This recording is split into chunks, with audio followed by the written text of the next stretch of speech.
Ganito kalaki ang bakuran na lilinisin natin. So, nasa gitna tayo ng sugarcane farm. Ayan. So, dito sa probinsya. Quick tour tayo sa aming mga tanim. Ayan. Pomelo. At saka pomelo. Ang tanim dito sa amin.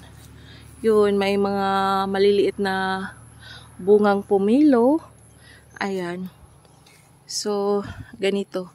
So, dito ko nilagay ang aking cellphone or aking tripod para tayo makapag-vlog. So, ganito kalaki ang nililinis natin. Ayan, dito sa probinsya. Ito lang po yung bahay namin. Napakasimple lang po ng bahay namin. Pero okay lang. Kahit simple. Kahit simpleng bahay lang. Basta tao lang ang tumitira. Charot. So, yan po guys. Itur ko po kayo sa sugarcane farm. So, ayan.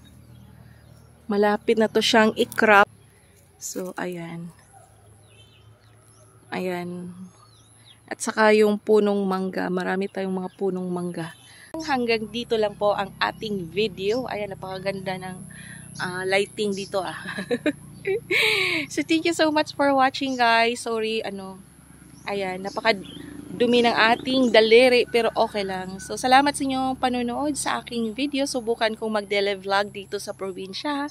This is Tita Mayang, signing off. And please don't forget to subscribe sa mga bagong dumating sa aking channel. And please like and comment. See you around. God bless.